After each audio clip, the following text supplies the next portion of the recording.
Hello students, myself Priyanka Agarwal and today we discuss chapter 8 cell.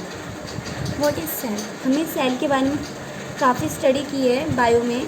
आप लोगों ने 9th और 10th में इसके बारे में अच्छे से पढ़ा होगा सेल के बारे में. आज हम सेल की जो बेसिक स्ट्रक्चर्स है, बेसिक जो इसकी टर्म्स हैं उसके बारे में पढ़ेंगे. तो सेल क्या है? सेल जो है वो basic structural and functional unit of cellular organism है. मतलब जितने भी ऑर्गेनिज्म हैं, चाहे वो लोअर कैटेगरी के हों या हायर कैटेगरी के, उनमें सेल होती ही होती है एक्सेप्ट द वायरसेस. जो वायरस हमारे होते हैं वो नॉन सेलुलर होते हैं, उनमें कोई भी सेल नहीं होती है, वो क्रिस्टलाइन उनकी स्ट्रक्चर होती है. तो उन्हें छोड़ करके बाकी जितने भी ऑर्गेनिज्म हैं, जो उनकी सबसे बेसिक यूनिट होगी वो होगी सेल. तो सेल पर ही पूरी बॉडी डिपेंड होती है. जो सेलुलर होते हैं, जैसे कि एक सेल वाले भी होते हैं, जैसे कि हमने पोरीफेन्स में देखे हैं, प्रोटोजोन्स में देखे हैं, जिनमें सिर्फ एक ही सेल होती है. जैसे अमीबा है, अमीबा की सिर्फ एक ही सेल होती है, उसी में ही सब फंक्शन सब कुछ एक ही सेल से होता है. जबकि हम कैसे होते हैं, मैन जो होते हैं वो मल्टी सेलुलर होते हैं. तो उनमें भी जो बेसिक यूनिट है वो है सेल. तो उसी से मतलब टिश्यू बने हैं, टिश्यू से ऑर्गन एंड ऑर्गन से ऑर्गन सिस्टम, इससे हमारी पूरी बॉडी बनी. तो चाहे लोअर कैटेगरी के एनिमल्स हो चाहे हायर कैटेगरी के हों, सभी में जो सेल है वो एक बेसिक यूनिट है जो कि स्ट्रक्चरल एंड फंक्शनल दोनों हैं. जो स्ट्रक्चर पे भी बेस होती है और उसका फंक्शन भी सभी सेल के द्वारा ही होते हैं, सेल से. अब हम बात करते हैं सेल हिस्ट्री की. जो ये सेल है, जो फर्स्ट टर्म ये दी गई है, सेल नाम जो दिया गया है, ये दिया है हमें रॉबर्ट हुक ने इन 1665 में. इन्होंने ये टर्म दी है सेल, और इन्होंने ये सेल ऑब्जर्व की थी पीस ऑफ कॉर्ड. जैसे कि एक बोतल होती है, उसका जो टुकड़ा था, मतलब जो उसकी कैप थी लकड़ी की बनी होती है, उसे बोलते हैं कॉर्ड. तो उन्होंने एक लकड़ी के टुकड़े में ये सेल की स्टडी की थी. उन्होंने सेल को ऑब्जर्व किया था उसमें, और इन्होंने ये लैटिन वर्ड दिया है सेलुला, जिसका मीन्स होता है स्मॉल होलो.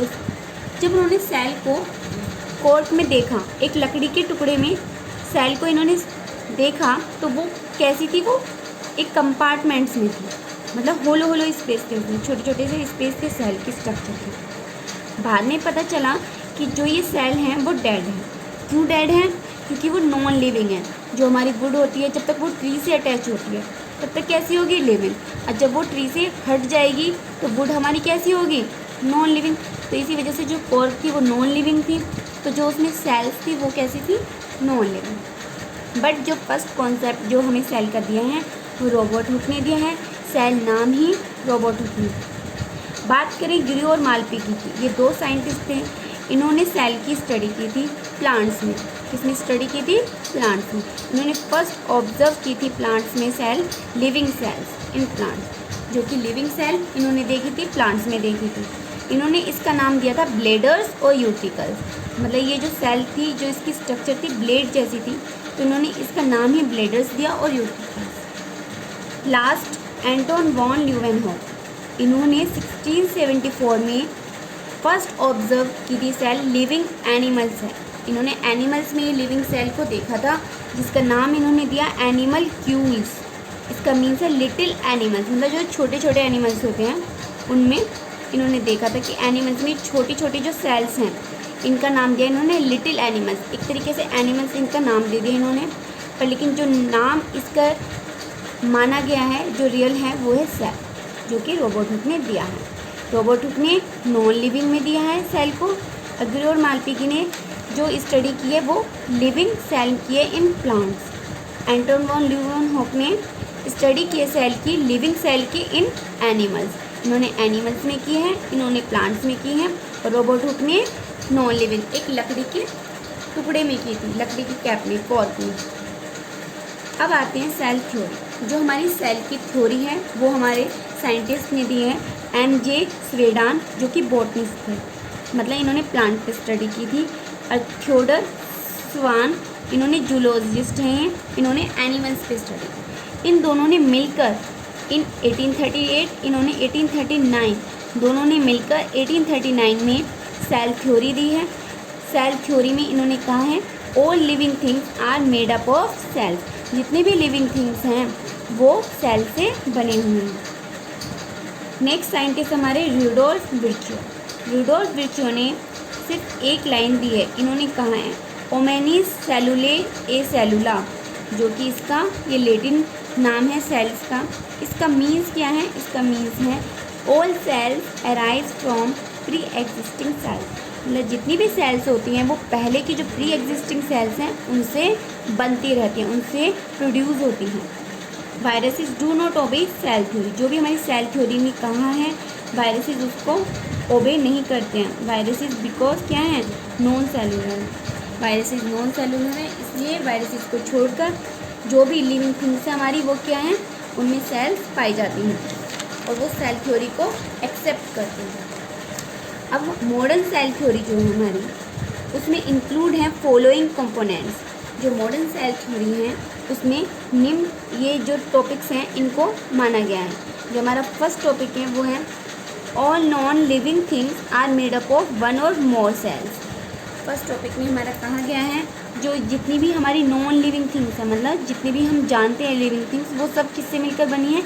एक या एक से ज़्यादा सेल से। एक सेल से जैसे कि यूनिसेलुलर, अब मोर सेल को कहेंगे मल्टी सेलुलर। जो वन सेल से मिलकर बनते हैं एनिमल्स उनको बोलते हैं यूनिसेलुलर। मोर सेल्स वन से ज़्यादा होंगे तो मल्टी सेलुलर, और जिसमें एब्सेंस ऑफ सेल होती है उन्हें बोलते हैं ए सेलुलर। ठीक है, जैसे कि हमारे वायरसेस हैं नॉन सेलुलर, नॉन या ए सेलुलर कहते हैं उन्हें क्योंकि उनमें एब्सेंट होती है सेल। सेकेंड हमारी लाइन आती है the cell is the structural and functional unit of life. हमारी जो लाइफ की जो सबसे स्ट्रक्चरल एंड फंक्शनल यूनिट है, जो सबसे छोटी टर्म है वो क्या है? सेल। क्योंकि हमारी बॉडी की एक तरीके से ये नींव का काम करता है। जैसे मकान होता है, मकान की नींव होती है, ऐसी हमारी पूरी बॉडी की जो नींव है वो सेल पर ही टिकी हुई है। इसी से ही सब चीज़ें बनी हैं, इसी से ही टिश्यूज़ बने हैं, जिससे ऑर्गन बने हैं और उससे ऑर्गन सिस्टम बने। तो हमारी सबसे स्मॉलेस्ट यूनिट जो है वो है सेल। नेक्स्ट टॉपिक पे आते हैं हम। All cells arise from pre existing cells by division. Cell theory ये मानती है कि जितनी भी सेल्स हैं वो पहले की जो प्री एग्जिस्टिंग सेल्स हैं उनसे बनती हैं, उनसे अराइज होती हैं बाय डिवीज़न। सेल्स में डिविजन्स होता रहता है और नई नई सेलें बनती रहती हैं। Energy flow occurs within cells. Cells में एनर्जी फ्लो होती है। Cells contain hereditary information DNA। Cells में ये DNA पाया जाता है जो क्या है? हमारा हेरेडिटरी इंफॉर्मेशन देता है, जो वन जनरेशन से टू जनरेशन, मतलब पहली जनरेशन से जो नेक्स्ट जनरेशन है उसमें ट्रांसफ़र होता है DNA सेल के through, which is pass from cell to cell. मतलब एक सेल से जो दूसरे में पास हो सकता है, मतलब पेरेंट्स से ऑफस्प्रिंग में जो जाता है वो सेल के थ्रू जा सकता है DNA। तो हम कह सकते हैं सेल में क्या होता है? एक तो न्यूक्लियस होता है, न्यूक्लियस के अंदर क्या होगा? क्रोमोसोम, जिसमें क्या होगा? हमारे DNA होंगे, और जो बाहर होगी वो सेल वॉल होगी। ठीक है, जो सेल्स के टाइप हैं वो अलग अलग होते हैं, प्रोकैरियोटिक एंड यूकैरियोटिक। तो उनकी स्ट्रक्चर के बेस पे सेल के जो डिविजन्स हैं, सेल के जो पार्ट है वो अलग अलग हैं। उसे हम नेक्स्ट क्लास में डिस्कस करेंगे। Thank you.